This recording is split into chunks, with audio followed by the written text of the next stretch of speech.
রাজনৈতিক দলগুলোর সঙ্গে ঐক্যমত্য কমিশনের সংলাপ চলছে। জুলাইয়ের মাঝামাঝি ঐক্যমত্যে পৌঁছানোর আশা ডক্টর আলী রিয়াজের।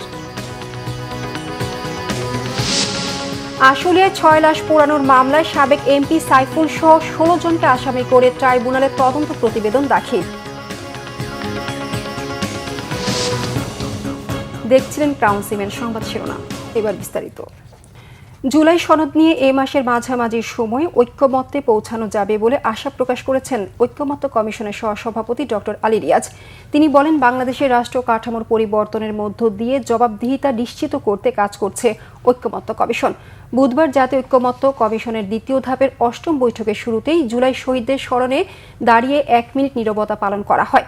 বৈঠকের পূর্ব নির্ধারিত বিষয় হিসেবে রাখা হয়েছে নির্বাচনী সীমানা নির্ধারণ, তত্ত্বাবধায়ক সরকার ব্যবস্থা ও রাষ্ট্রপতির ক্ষমা প্রদর্শন।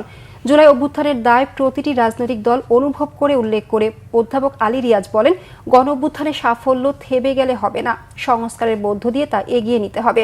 দলগতভাবে গত কয়েকদিনের আলোচনায় কমিশন আশাবাদী বলে মন্তব্য করেন তিনি।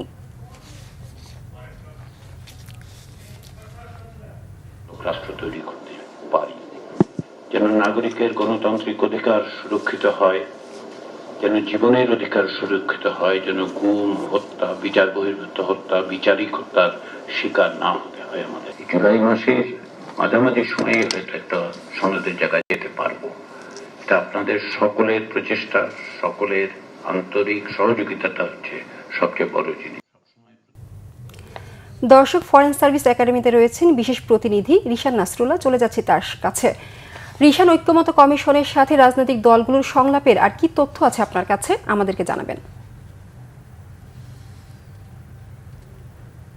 ঐক্যমত্য কমিশনের রাজনৈতিক দলের সাথে যে সংলাপ, সেটির দ্বিতীয় দফার 8ম দিন আজকে সকাল 11টার কিছু পরে এই ঐক্যমত্য কমিশনের সংলাপ রাজনৈতিক দলগুলো, এবং সেই আলোচনা আসলে আজকে যে এজেন্ডাগুলো রয়েছিল তার মধ্যে ছিল নির্বাচন কমিশনের সীমানা নির্ধারণ সহ এবং তত্ত্বাবধায়ক সরকার ব্যবস্থা, একই সঙ্গে রাষ্ট্রপতির ক্ষমা প্রদর্শনে ভেটে, এই 3টি বিষয় নিয়ে মূলত আজকে সংলাপ বা আলোচনা চলছে রাজনৈতিক দলের সঙ্গে, এবং বেশিরভাগ রাজনৈতিক দলের সেই আলোচনায় উপস্থিত হয়েছে।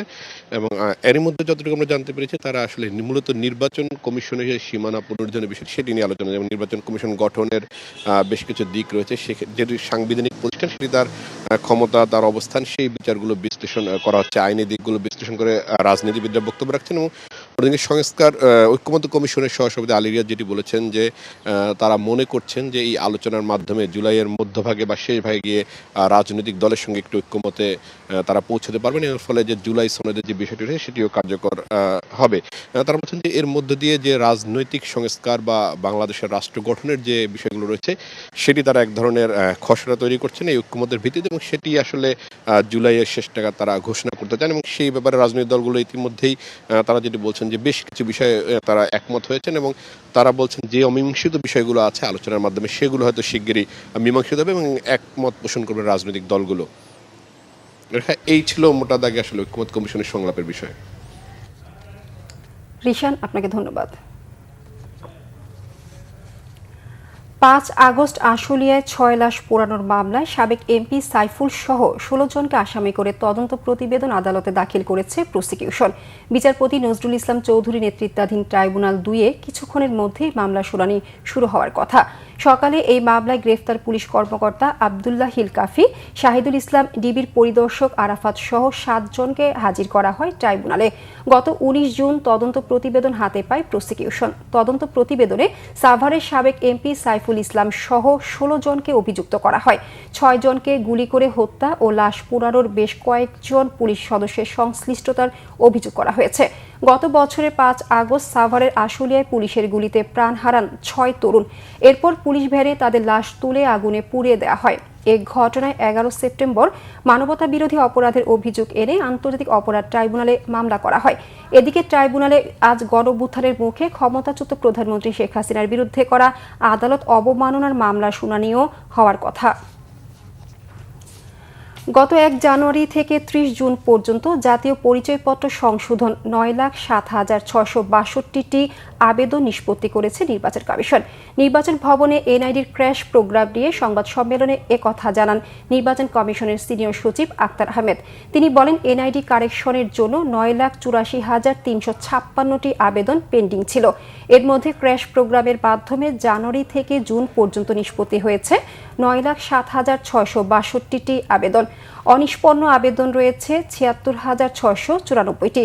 এতে গ্রাহকদের ভোগান্তির মাত্রা কমেছে। আগামী ৩ মাসের মধ্যে এটা আরও স্বাভাবিক অবস্থানে চলে আসবে। হয়রানির কোনো অভিযোগ থাকবে না বলে ইসি সচিব আশা প্রকাশ করেন। চট্টগ্রামের পটিয়ায় এনসিপি ও বৈষম্য বিরোধী ছাত্র আন্দোলনের নেতা কর্মীদের সঙ্গে পুলিশের সংঘর্ষের প্রতিবাদে পটিয়া ব্লকেট কর্মসূচি পালন করেছে বৈষম্য বিরোধী ছাত্র আন্দোলন। সকাল 10টায় পটিয়া থানার সামনে কর্মসূচি পালন করেন তারা। এর আগে মঙ্গলবার রাতে বৈষম্য বিরোধী ছাত্র আন্দোলনের নেতা কর্মীরা পটিয়া কেন্দ্রীয় শহীদ মিনার এলাকা থেকে ছাত্রলীগের এক নেতাকে আটক করে পটিয়া থানা চত্বরে নিয়ে যায়। ওই ছাত্রলীগ নেতার নামে মামলা না থাকায় পুলিশ তাকে গ্রেপ্তার না দেখিয়ে নিজেদের হেফাজতে রাখে।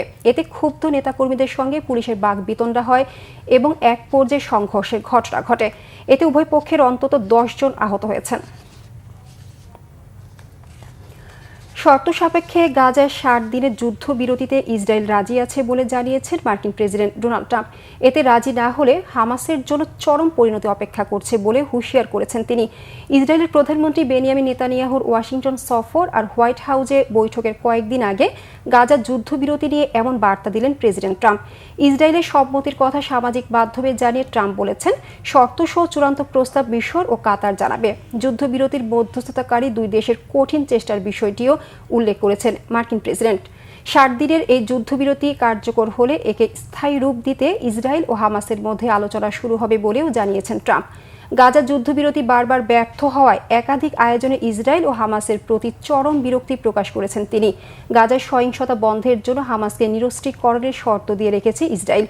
নেতানিয়াহু গাজায় সহিংসতার অবসান চান উল্লেখ করে আগামী সপ্তাহে যুদ্ধবিরতি চুক্তিতে পৌঁছাতে দৃঢ় আশাবাদের কথাও জানান ট্রাম্প। এদিকে যুদ্ধবিরতির মধ্যস্থতার মধ্যে গাজায় হত্যাযজ্ঞ অব্যাহত রেখেছে ইসরায়েলি বাহিনী। বুধবার সকাল পর্যন্ত 24 ঘন্টায় আরও অন্তত 109 জন ফিলিস্তিনিকে হত্যা করা হয়েছে। তাদের মধ্যে 28 জনই ত্রাণ বিতরণ কেন্দ্রের বাইরে অপেক্ষা করছিল। এই ছিল এখনকার মতো। পরের সংবাদ দুপুর 2টায়। এর আগে একটা রয়েছে নিউজ টপ 10 দেখার আমন্ত্রণ রইল। এছাড়া বাংলাভিশন সংবাদ ও সংবাদ সংশ্লিষ্ট অনুষ্ঠান দেখতে ভিজিট করুন www.bvnews24.com ও facebook.com/বাংলাভিশন নিউজ এবং সাবস্ক্রাইব করুন youtube.com/বাংলাভিশন নিউজ। ধন্যবাদ সবাইকে।